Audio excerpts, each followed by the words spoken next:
Ben and I were going to try to do that.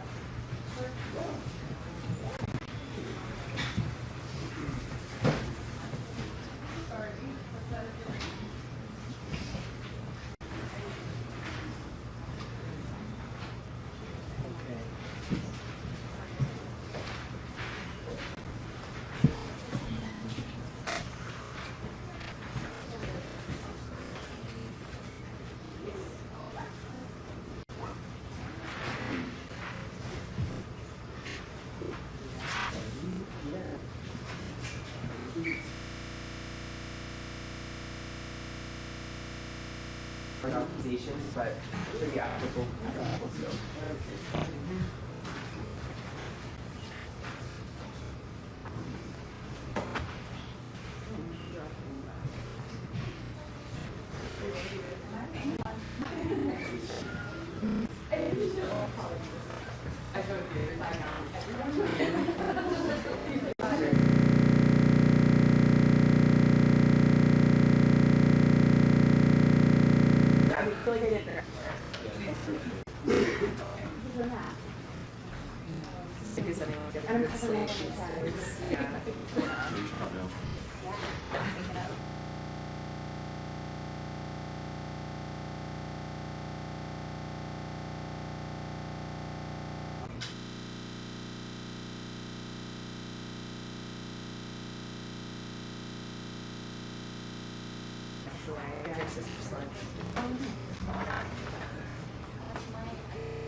That's, graduating high school. Yeah, it's exciting.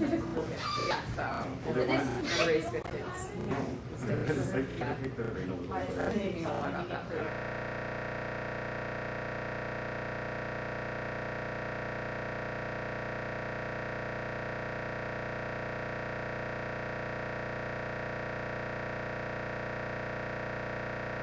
Oh, yeah, that's okay. Recognize, yeah. We pillars for a while. Yeah. I mean, I'm saying that makes sense.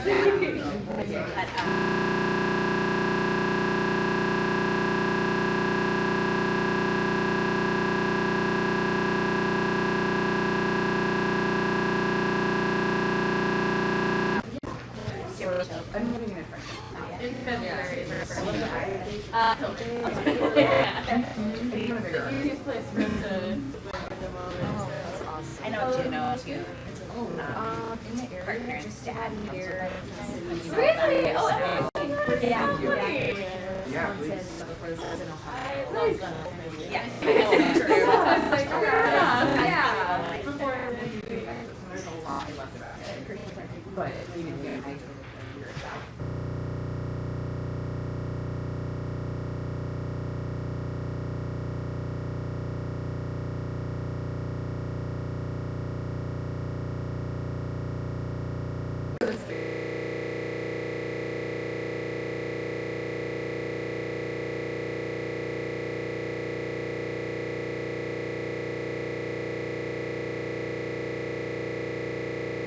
ended up.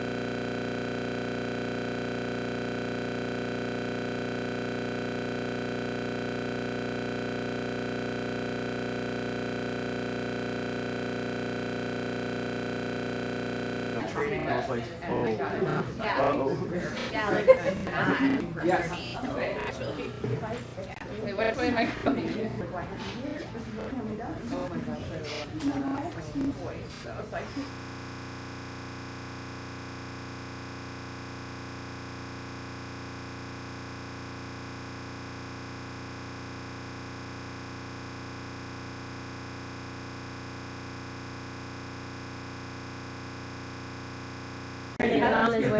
Yes, just turn with the.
It's interesting, I don't know.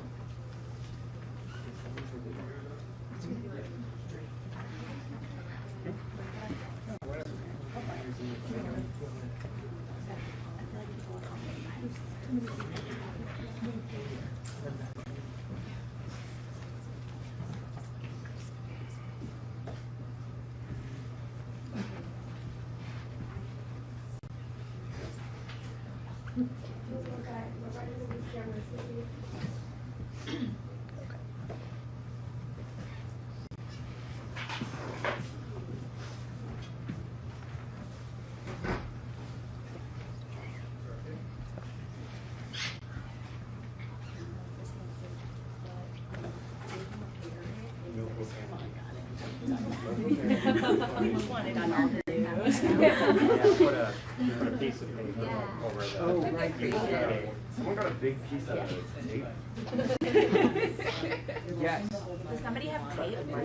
I have clear. Not gonna happen before this. We're getting started in just. We're gonna get started in just a minute. So let's not do this right now. Sorry. Thank you. Yeah.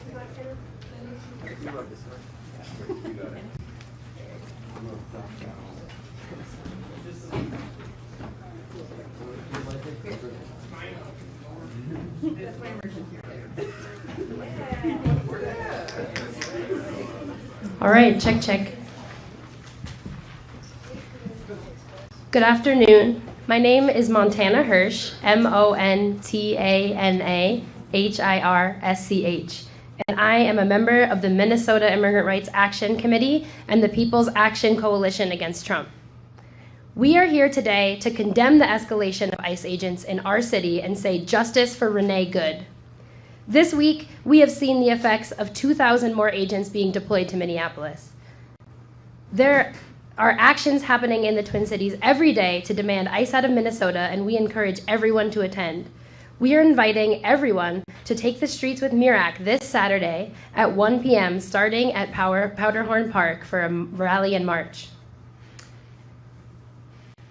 This week, we have seen ICE murder Renee Good, a mother who was out trying to keep her community safe and has done nothing wrong. Shame! Shame! We have seen community members stepping up to keep us safe, including so many educators. We have seen ICE agents increase presence around our school, like yesterday's attack right across the street here at Roosevelt High School, where they brutalized and detained an educator and tear-gassed students at dismissal time. Shame! Shame! I am an educator in Minneapolis Public Schools, and I'm only able to be present here today because Minneapolis Public Schools are closed for the day and for the rest of the week because students, families, and staff do not feel safe going to school. Shame! Shame! We stand in full solidarity with the immigrant community in Minneapolis and with all who are patrolling the streets to keep our neighborhoods safe and fighting back against ICE terror. We demand justice for Renee Good. This includes the immediate arrest of the killer ICE agent, the immediate release of his identity to the public. We demand a real sanctuary policy in all of Minnesota that prohibits any local law enforcement or city or state officials from working with ICE at every level of Minnesota government, including the city, county, and state. Yes. And we demand ICE out of Minnesota and legalization for all. Yes. And so with that, I'm going to introduce our first speaker, Alvin Shang with the Minnesota Immigrant Rights Action Committee. Woo-hoo.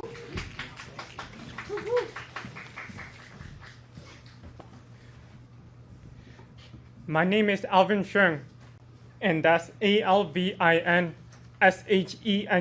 and I'm a member of the Minnesota Immigrant Rights Action Committee, MIRAC.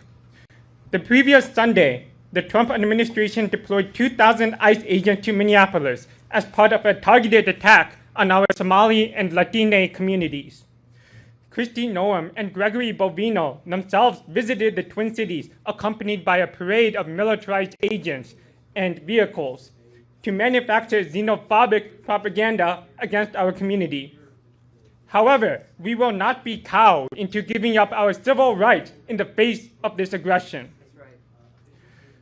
This was a follow-up to the so-called Operation Metro Surge, which started in December of last year, where ICE agents started prowling our neighborhoods and kidnapping our immigrant neighbors with a much higher intensity than before. This was the moment that spontaneous rapid response networks and those organized by MIRAC, Immigrant Defense Network, and Monarca kicked into high gear. The people participating in these networks have been heroic. We should keep up the effort, but also remember to remain as united as possible by following the St. Paul principles and put the impacted immigrants' needs first. I want to take a moment to recognize that it is a scary time. Our neighbors are being kidnapped off the streets as we speak. However, the response to this should not be isolating ourselves, but leaning even more on our community. Yesterday, a 37-year-old constitutional observer, Renee Nicole Good, was shot and killed by ICE agents while driving away when they were conducting a raid in South Minneapolis. In the wake of Renee's murder, 10,000 people showed up on Portland Avenue to express their grief and commitment to stand up for their immigrant neighbors. This is in addition to the vigils and protests that have erupted across the country, many of which were organized by the chapters of the Legalization for All network. Rest in peace, Renee Nicole Good. Thank you for standing up for our immigrant neighbors. We absolutely have the numbers. The more we show up for each other, the safer all of us will be. So get trained, get organized, and show up for each other. Who keeps us safe? We keep us safe. That's right. It's not the police nor Walz's National Guard, but ultimately us, the community, that keeps us safe. This is illustrated by the recent passage of a stronger sanctuary city ordinance in Minneapolis, which was only possible through the grassroots efforts of MIRAC and immigrant rights allies. To maintain our momentum, please join us at the rally and march this Saturday at 1 p.m. at the northwest corner of Powderhorn Park, where we'll celebrate our victory and hold our Minneapolis leaders accountable to the stronger separation ordinance. When immigrant rights are under attack, what do we do? Stand up, fight back! Damn right. Thank you all.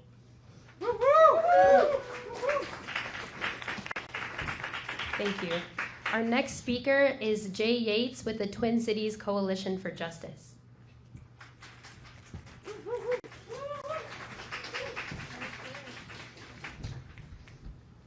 My name is Jay. I'm with the Twin Cities Coalition for Justice, a Black and queer-led organization fighting in solidarity against police brutality and stands in solidarity with all struggles for liberation.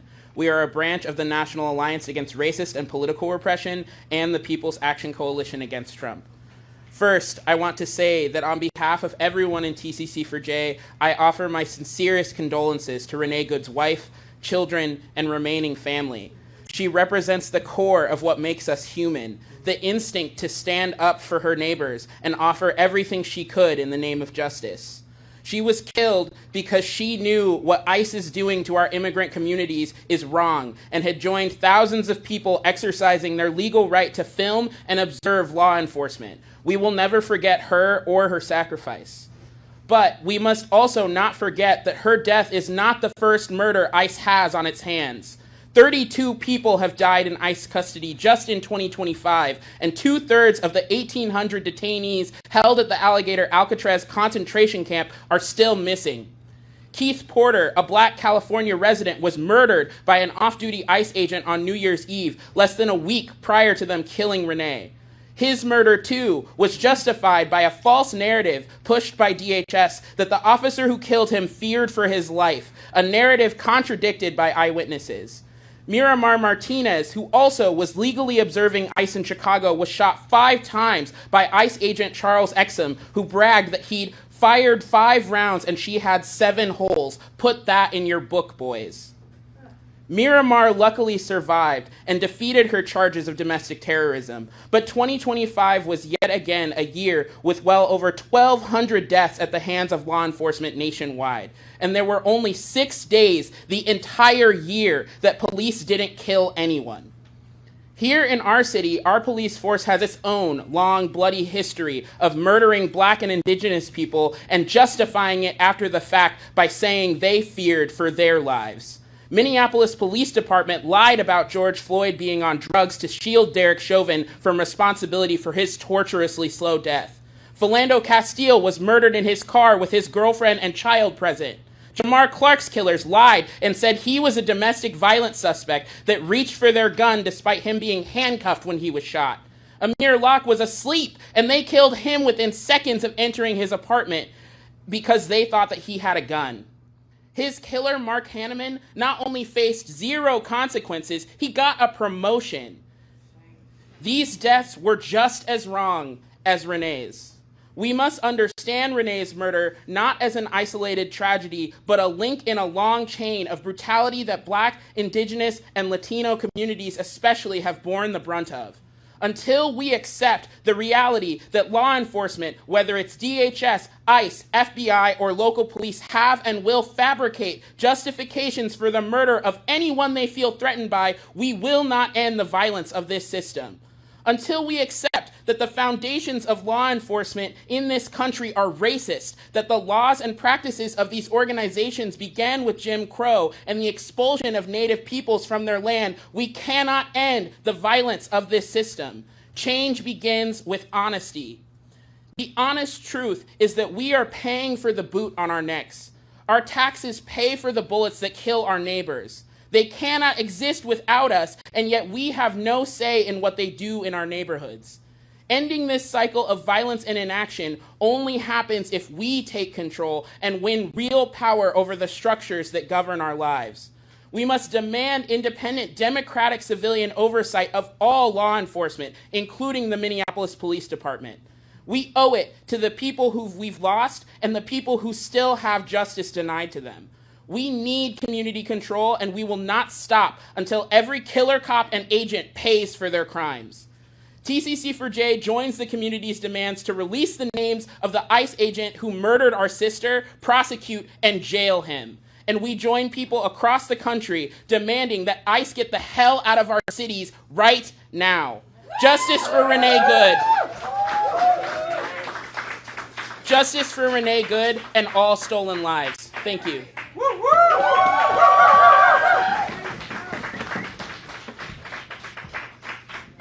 Our next speaker is Natasha Doctor, the Vice President of the Teacher Chapter of the Minneapolis Federation of Educators.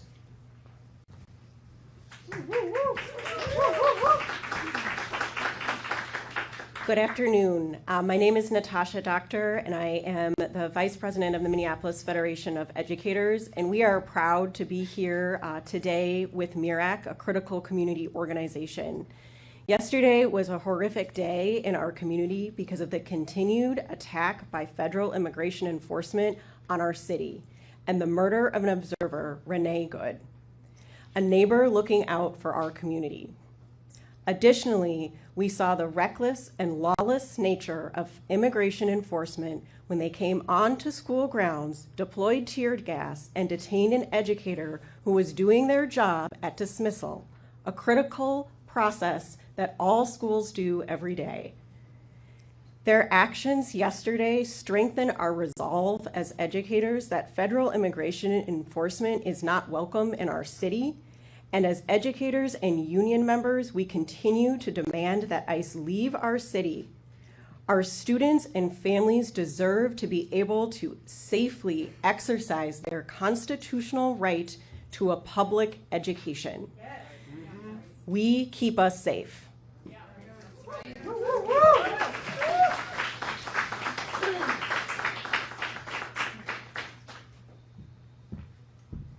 Right. Our next speaker is Andrew Josephchek with the Minnesota Anti-War Committee.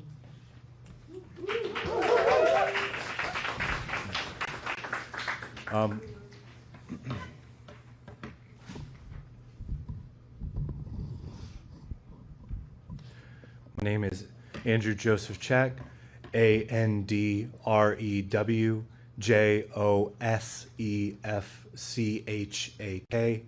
I'm a member of the Minnesota Anti-War Committee, which is a member of the People's Action Coalition against Trump. I've been to 2 emergency protests in the last week, one in response to the Trump administration's criminal bombing of Venezuela's capital and the illegal kidnapping of President Nicolas Maduro. The second in response to ICE's summary execution of Renee Good in South Minneapolis yesterday.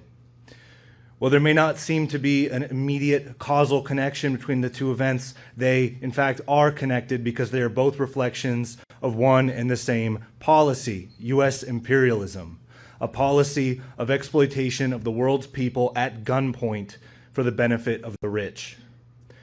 ICE terror is only an escalation of an existing situation. U.S. immigrants are being driven by U.S. laws and police into a state of desperation where they're forced to work the worst jobs for the worst pay with no legal protections and no social safety net. Trump himself has already made it clear he doesn't actually plan to deport most immigrants working in agriculture or meat packing or other dangerous, illegally underpaid jobs that rely on workers who don't have a choice, who understand that their boss could have them separated from their children at any time. What the Trump administration wants is for these people to know their place, the same way it has said that Venezuela must stay in line or face more bombings. Many immigrants come here from places like Venezuela, countries that have been subjected to devastating economic sanctions and U.S.-backed coup attempts. And while the Anti-War Committee entirely unites with MIRAC's demand for legalization for all, we believe that immigration should be a choice. It shouldn't be something that is necessitated by the fear of death or starvation. I myself have traveled through Venezuela on an international solidarity delegation, and I can tell you that what you're hearing in the media about the country, its people, and its government is as obvious a lie as Trump's claim that the man we all watched murder Renee Good yesterday on clear as day video was hit by her car and is in the hospital in critical condition. The Trump administration does not want us to believe our own eyes. In Venezuela, I saw a country that is determined to use its natural wealth to provide for all its people and not just the wealthy. I saw free healthcare programs and food distribution programs. I saw massive housing developments. I met peasant cooperatives who had been given land that had been stripped from wealthy landowners and given to them so they could use it to feed themselves and their country. I met person after person who told me how much better life had gotten since Venezuela kicked the U.S. and its oil corporations out. People who can stand up for themselves, who live free of terror, are difficult to exploit. The whole people of Venezuela have been painted with the brush of narco-terrorist for standing up for their own country, a word that has been used to justify summarily executing fishermen in the Caribbean in the same way domestic terrorist was used to justify the execution of Renee Good, who was standing up for justice and against terror right here in Minneapolis. U.S. imperialism has really come home to roost, and I want to end by reminding people of the real meaning of the word solidarity. It doesn't just mean standing up for someone else. It means that by standing up for someone else, you're standing up for yourself. It's time for everyone in the U.S. who has an interest in fighting U.S. imperialism to hit the streets, and I believe that's just about everybody in this country. ICE out of Minneapolis, long live international solidarity, venceremos.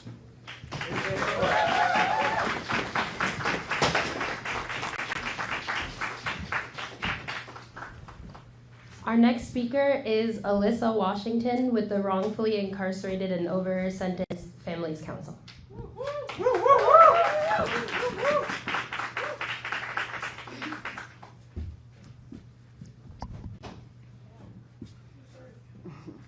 Today, we are here to speak. Well, first of all, my name is Alyssa Washington. I'm the founder of the Wrongfully Incarcerated and Over-Sentenced Families Council, Minnesota. You spell my name ALISSAWASHINGTON.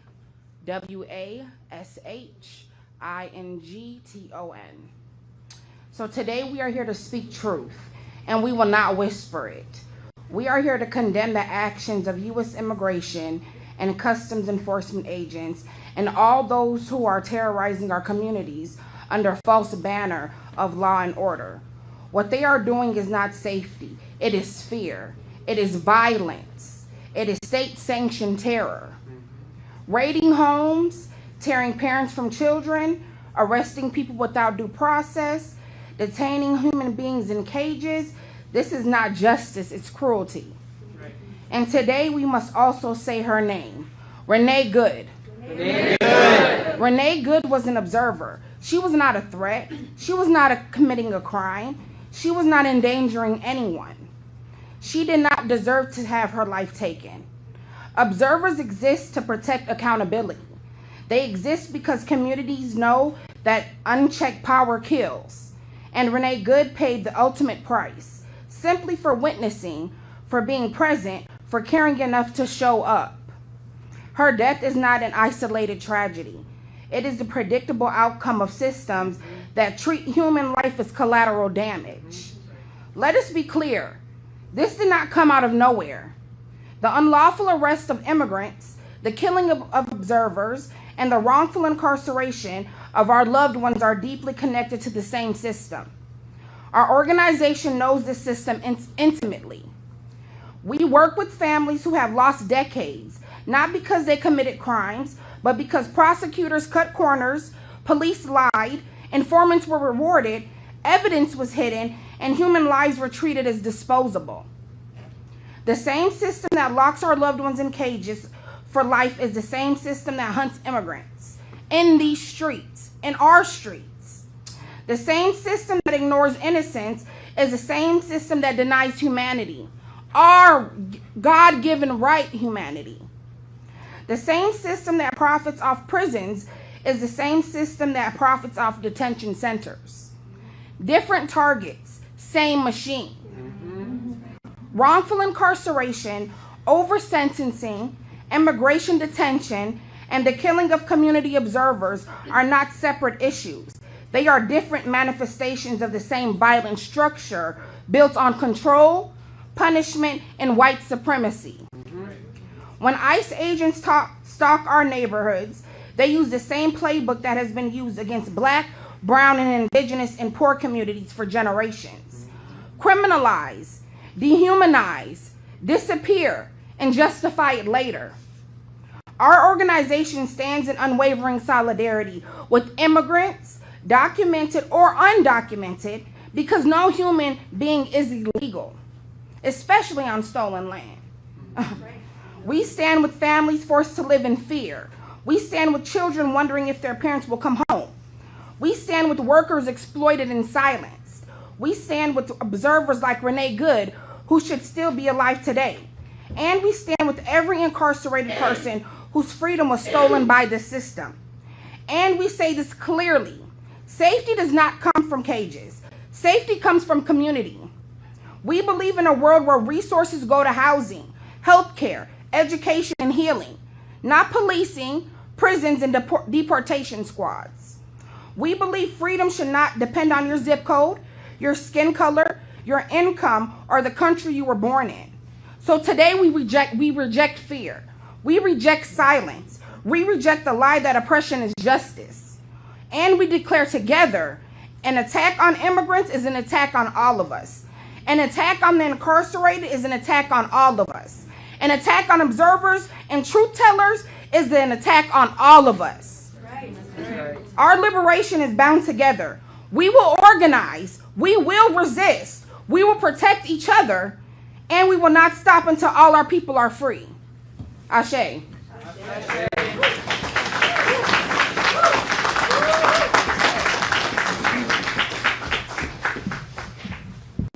Our next speaker is Ben Ramirez from Asamblea de Derechos Civiles. Thank you all. Thank you very much. I really appreciate all the support from the community against ICE. We cannot breathe. We cannot breathe with this fascist, racist hostility being aimed at the most marginalized, the most vulnerable, and the most in need of our love and our care and our voices in defense of the innocent. We cannot breathe when a despot, tyrant, misleader sends these soldouts from ICE with military weapons to threaten and cause deaths and despair in our communities. We cannot breathe. It is now time to take our gloves off and unite to fight against this racist, fascist, ungovernment with everything that we can. Nazi ideology and Gestapo tactics are not welcomed in our community. That's right. We do not need them. We don't want them. They have no place in our cities. We will not go peacefully, and we will fight against them in all their lies. Thank you. Short and sweet.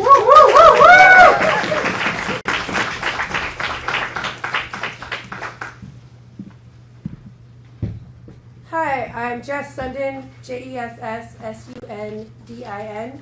I'm speaking representing I'm the shorty, People's Action Coalition Against Trump. And I bopped up here because a couple of our speakers aren't here yet or may not be able to come at all today because of the absolute chaos that ICE created in our communities. Of course, we had the murder of Renee yesterday, but we've had parents kidnapped, dropping their kids off at school. We've had educators and students tear gassed by ICE at our schools. We've had people snatched out of their cars, taken from bus stops, countless places. No corner of our city is safe right now. And so, of course, organizers are everywhere. It's been around the clock. It is exhausting, but we are not exhausted. It is tiring, but we are not tired. And we are going to continue our work until we have justice, until ICE is out of Minnesota, but until beyond that, we have real liberation for not only immigrants, legalization for all, but for all of our communities that are represented. I just wanted to say a few things, and then what we'll do is we'll take questions for the speakers that are here, but I want you to know the folks who aren't here or aren't here yet include a representative of 5051, I know they were very involved with action at the Whipple this morning, and that may be why they couldn't get here yet today. We have a representative who was planning to come and speak from CARE, Minnesota, representing the Somali community, which has been brutally demonized by the president, his administration, and is not only hunting our Latino neighbors, but our Somali neighbors here in Minnesota. And finally, council member for Ward 9, Jason Chavez, is on his way. He's texting us while he's coming. He's been everywhere these last 3 days. He not only has had his own family impacted by ICE operations, having a loved one kidnapped earlier this week, but he represents the community part of Phillips and Powderhorn that's heavily targeted by these ICE operations. So we hope that you will stay and wait to hear from Councilman Chavez when he arrives. And in the meantime, the other speakers who are here today will be happy to answer the questions that you do have. The last thing I want to say before I step down is it is important for us to come out. I said we're not tired. I said we're not overwhelmed. It's overwhelming, but we're still good. We are still ready to fight. And so people will be marching tonight. People will be marching on Saturday. And that's like right up here. We definitely need everyone to come out. 1 o'clock at Powderhorn Park on Saturday. March with our immigrant-led MIRAC, Minnesota Immigrant Rights Action Committee, to demand ICE out of Minnesota. Keep coming out. Those of you that are doing neighborhood patrols and supporting those, that's amazing work. There's asks for different kinds of mutual aid. We have neighbors bringing groceries to families that are afraid to leave the house. When school is open, we have neighbors giving rides to kids when parents are afraid to leave the house. We are up and down the line, standing together in defense of our community. And so again, we're open for questions for now, but please stay to hear from Councilmember Chavez. I think he has a lot of knowledge about what's happening in our city and a lot of important things to share. Can we elaborate on the details as far as Saturday? I know there's a march. Is there anything else you can share with the public as far as the direction or any of those details? No details on the direction. There will be a march. We expect it to be very large, and we really hope to see everybody there. What does it say, more than 1,000 last night at the vigil, what does that say about just the public's reaction to this violence? That says that ICE cannot come into our city and murder a community member in broad daylight without the people ready to stand up and fight back. That's right. That's right. What should protesters, the public, do if ICE begins agitation? What's the proper response there? I mean, this is a good question. Protesters should stand up and fight back however they feel safe doing so. I mean, the main thing is protesters are out there to keep their eyes on what's happening, to create barriers between them and community members, to stand with their neighbors, and to keep their community safe because we care about our neighbors here in Minneapolis. That's right. Excuse me, Rebecca from the Associated Press. Can you tell me, was Renee Good like an observer with your organization or with some of the other groups here? And if anybody here knew her personally, might be able to speak about her. Pretty much everybody in the city of Minneapolis right now cares about their neighbors, is coming out, is observing, and is doing the work. It doesn't matter if you're connected to a rapid response group, if you're, with a certain group or not. The whole city is coming out. Everybody is an observer, and everybody cares about their neighbors getting kidnapped and brutalized in this city.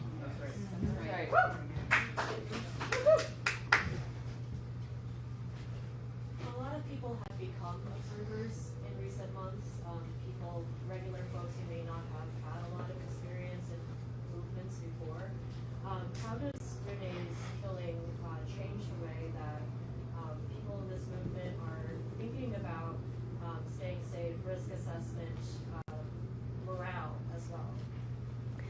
So what I've seen is that the city has not stopped observing. The city has not stopped patrolling. The city has not stopped being out. From the second that Renee Good was murdered, we have seen the city continue through the night, today, yesterday, after it happened.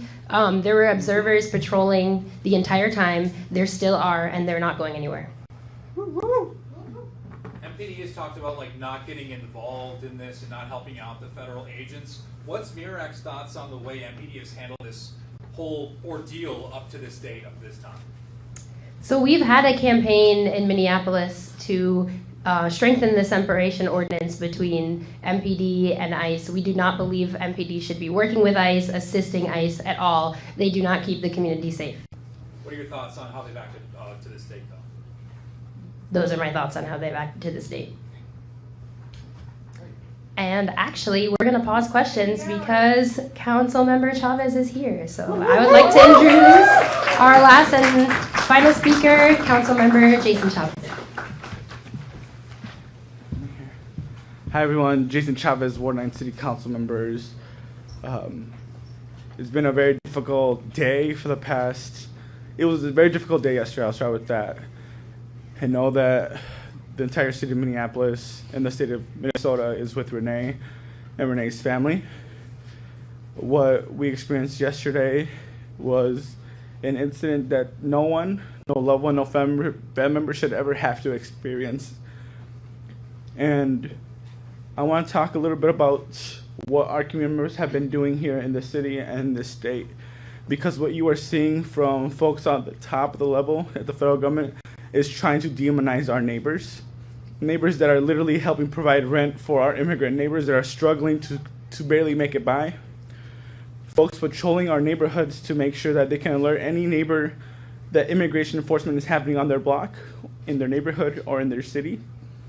Folks driving people to work and back home from work.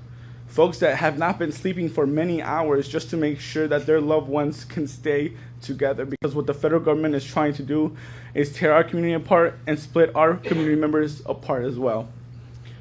And what we need from the community right now is to continue to patrol our neighborhoods, continue to observe the illegal actions by the federal government, because they are completely illegal.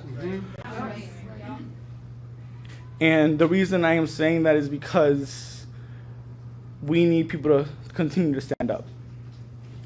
What happened on 34th and in Portland should have never happened. We need that ICE agent and those ICE agents that were complicit in that act to be immediately arrested. That's right. Right. We need these ICE agents immediately fired. That's right. And they need to be held accountable for their atrocities. And we will take nothing less than that.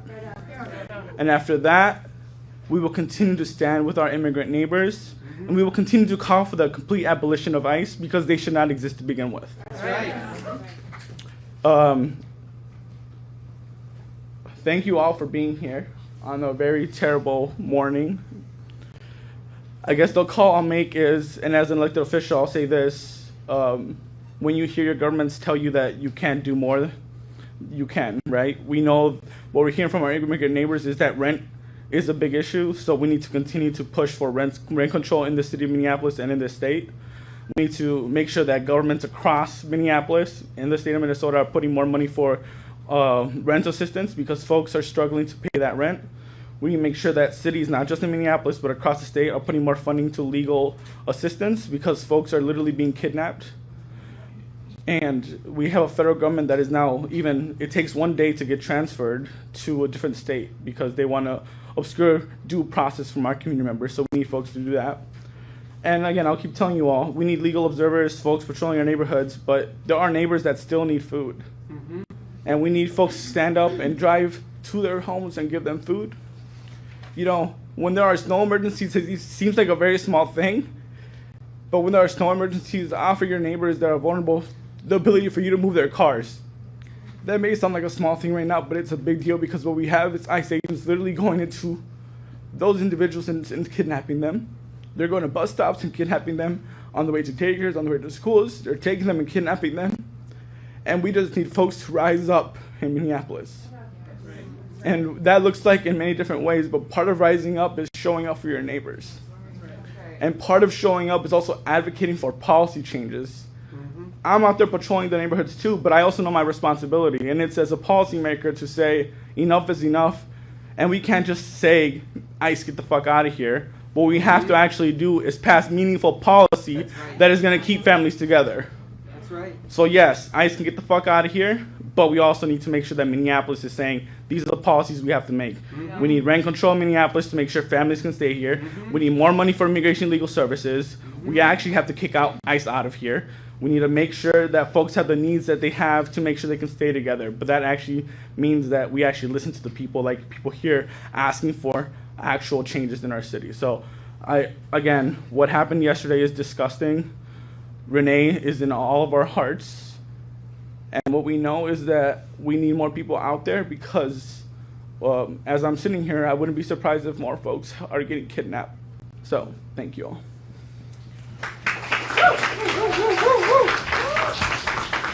Okay, we will resume taking questions. I just wanted to follow up with the council member. You had said you called for accountability, the arrest of the ICE agents who were involved in that shooting. How realistic do you really think that is, though, considering the challenges involved? We will take nothing below that. They need to be arrested. They need to be fired and held accountable. And anybody that watched that murder needs to be put on trial as well, because this happened blocks away from the murder of George Floyd, and our city will not take anything less than that. They need to be fired immediately, and they need to be arrested. And the city needs to be doing everything that it can to step in and help. How hard is it, though, when at the federal level they're just not cooperating with our BCA, with our state investigations? We need to push harder. And I'm sure people here want to say something too. How will we get rent stabilization in Minneapolis right now? Are you going to grade We need council members, the community here, and folks listening at home need to push their elected officials to do more than just say we don't want ICE in our neighborhoods. We need to say we don't want ICE in our neighborhoods, and we need meaningful policy changes. And what we are hearing from our immigrant neighbors is that they're struggling to pay rent, they're struggling to go to work, the wages that they are doing, the wages that they have is not enough because they have to miss many hours of work. So the Minneapolis minimum wage is not enough, especially if someone has to take a whole week off work.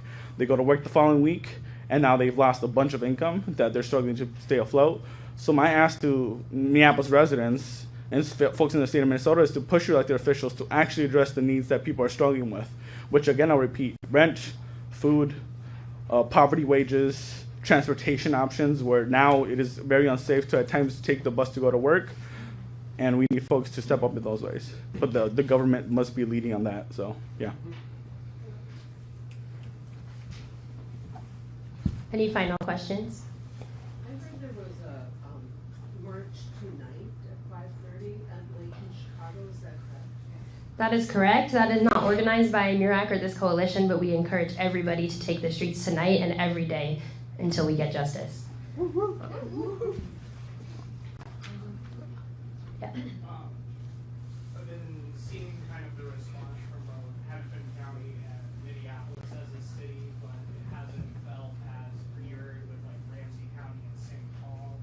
Is there any phone numbers or anything that we as community members should be pushing for our twin city to also be showing up in some of the similar ways that we've been seeing? Sorry, the phone number, what's the I just want to question? know if there's any coordination to try to push St. Paul to get on the same page as Minneapolis with its response to ICE.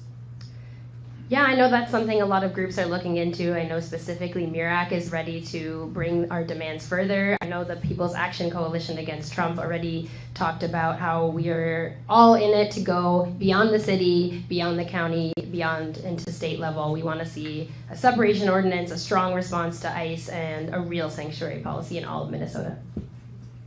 Yeah. To my neighbor's point, St. Paul Public Schools, the superintendent has not been following what MFB is doing. The St. Paul Teachers Union is striving very hard to make a plea. Many of us wrote letters last night saying it's not safe for our families. Our colleagues have been confronted by ICE violently. I've been followed from my home in Bancroft on the way to my school in St. Paul. Would organizations like MIRAC please be willing to plead with our school district so our children can stop hanging out at bus stops where they're vulnerable and they don't have to be up there, and we can start coordinating some food support and grocery support for the families who actually need it? Yeah, follow up with us and let's talk. We support you and we stand with you. And if there's no further questions, I just wanted to say thank you all for being here. Thank you all for speaking.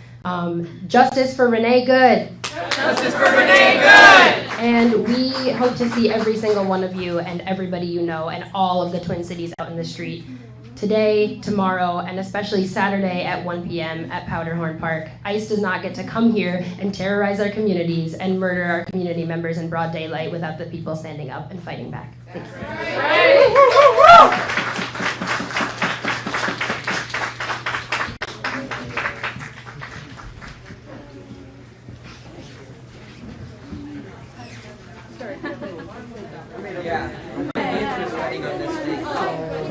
There's so much hand sweat.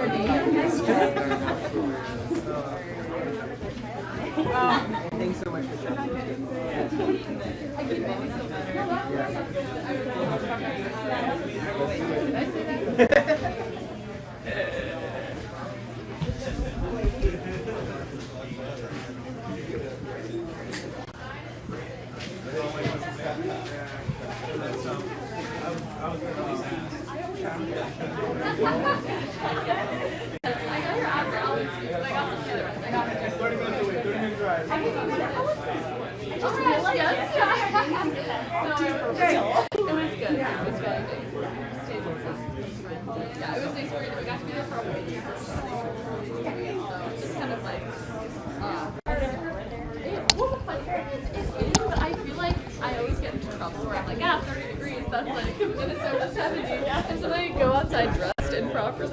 The coldest I've ever been. Shivering to my core. I don't know how to